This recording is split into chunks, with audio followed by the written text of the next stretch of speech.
मैं हारा थका बेमन सा आज ऑफिस से घर आया ही था कि मेरी नज़र सामने किचन से आती मेरी पत्नी पर पड़ी। वो देखने से ही काफी उखड़ी उखड़ी लग रही थी। उसकी मनोदशा देखते ही मैं समझ गया था कि जरूर ही कोई तो बात है। इसलिए मीनाक्षी इतनी रूखी रूखी सी लग रही है। मैंने हाथ मुंह धोए हुए थे इसलिए मैंने उससे तौलिया मांगा।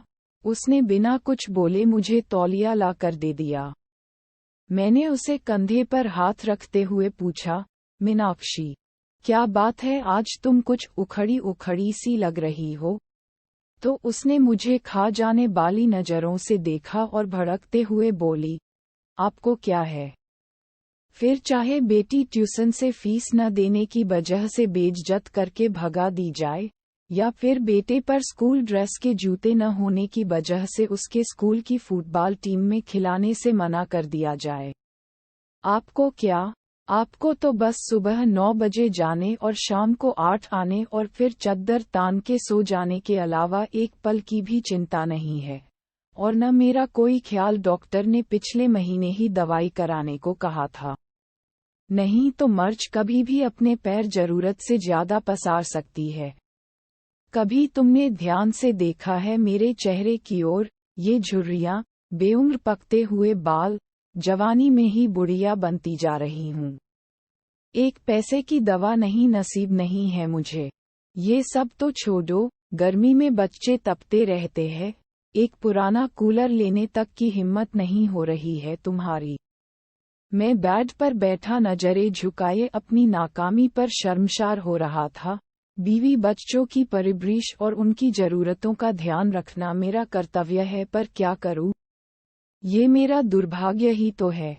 कहने को तो देश तरक्की कर रहा है, लोग खुश हैं, पर मैं कैसे कह पाऊं कि मैं बढ़ती महंगाई और बेरोजगारी की वजह से दिन व दिन जरूरतों के बोझ तले दबता जा रहा हूं।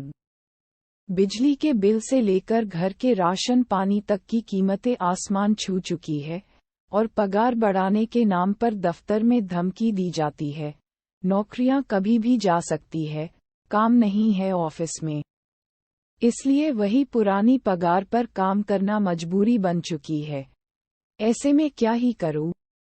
मैं बैठा बैठा अपनी परिस्थिति से दो चार हो ही रहा था कि घर की दरवाजे पर किसी के आने की दस्तक हुई। बच्चों ने गेट खोलकर देखा तो पिताजी थे। अपने दादाजी को देख के बच्चे तो खुशी से उछल गए, लेकिन मेरी सांसें तेज हो गई। पत्नी ने फिर से मेरी तरफ ऐसे देखा जैसे मानो वो कह रही हो, अपना पेट पालने के लिए तो अपनी आंतें और गुर्दे गिरवी रखने के दिन आ गए हैं। अब ऐसे में पिताजी अकस्मात आए हैं तो जरूर ही कोई आर्थिक समस्या को लेकर ही आए होंगे। मैंने भी नजरें चुराते हुए एक बार मीनाक्षी की ओर देखा, पर कुछ कह पाने की स्थिति में नहीं था। इसलिए जल्दी से उठ के पिताजी के पास गया और नजरें चुराते हुए उनके चरण स्पर्श कर उन्हें बैठने को कहा। मीनाक्षी ने भी उन्हें चरण वंदन किया और खाना खाने के लिए कहते हुए किचन में चली गई। अब मैं और भी अकेला महसूस कर रहा था। मीनाक्षी तो मुंह छिपा के किचन में जा चुकी थी। मुझे डर था पापा कहीं पैसे की कोई बात न कर दे। इसलिए मैं जल्दी से जल्दी बच्चों को बुला के उनके पास किया और खुद वापस कमरे में चला गया। पिताजी भी मुझे जाते हुए देख रहे थे। मैं किचन में आया तो मीनाक्षी ने कहा, पिताजी जरूर ही किसी आर्थिक मदद की आस करके आए होंगे। ऐसे में इन्हें हम ही याद आते हैं, बड़े बाले भाई साहब को कोई याद नहीं करता। देने के नाम पर उनका नंबर आता है और जब कोई जरूरत हो तो सब लोग हमारे यहाँ आ जाते हैं।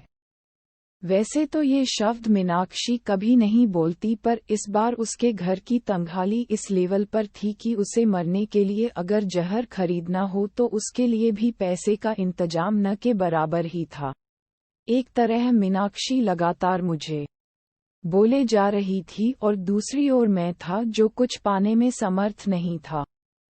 अंततः मैंने मीनाक्षी को चुप रहने के लिए कहा, तुम शांत हो जाओ, कुछ भी करके कल मैं तुम्हारी दवाई और बच्चों की जरूरत का सामान ला दूंगा।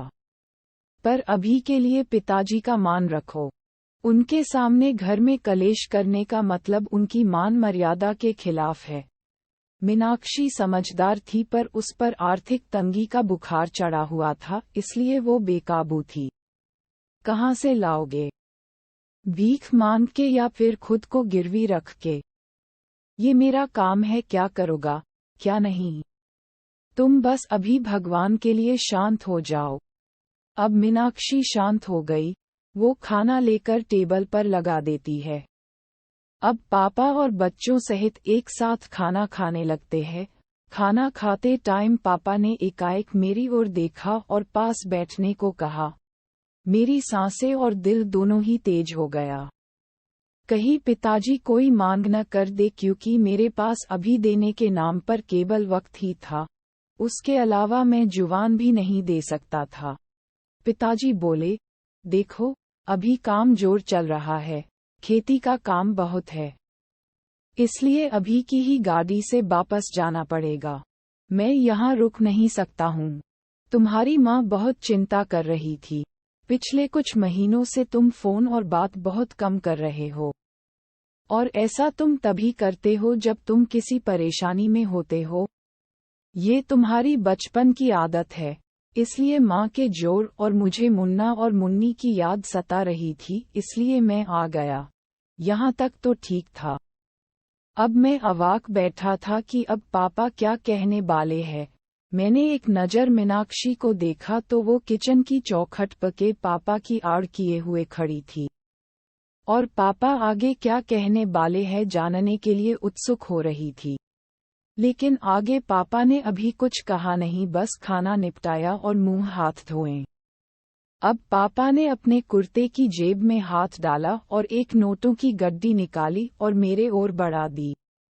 ये देखकर मैं अवाक और सकते में आ गया। एक पल के लिए मैं स्तब्ध और निःशब्द ही खड़ा रहा। पिताजी ने कहा, अरे पकड़ो भी भाई, अब इतने बड़े भी नहीं हो गए हो कि हमारी दी हुई आशीर्वाद को ग्रहण न कर सको। वैसे भी इस बार फसल अच्छी हो गई थी, इसलिए कोई दिक्कत नहीं आई। अब उन्होंने मीनाक्षी की ओर इशारा करते हुए कहा, बहू का और बच्चों का अच्छे से ध्यान रखो, देखो कितनी कमजोर हो रही है, और अपना भी। उन्होंने पैसे मेरे हाथ में रख दिए। मेरी आंखें भर आई थी, और वो बचपन के दिन याद आ गए जब पापा हमें स्कूल जाते वक्त 4 आने ऐसे ही हाथ फैलाने पर रख दिया करते थे। पर बस अंतर इतना होता था, उस वक्त मेरी आंखें झुकी हुई नहीं बल्कि प्यार और दुलार से ऊंची होती थी। फिलहाल मीनाक्षी और मैं दोनों ही गलत साबित हो चुके थे, इसलिए खुद की नजरें खुद से ही नहीं मिल पा रही थी। सच में बच्चों के लिए माँ बाप बोझ हो सकते हैं, पर माँ बाप के लिए बच्चे कभी भी बोझा नहीं होते। वे हमेशा उनका ध्यान रखते हैं।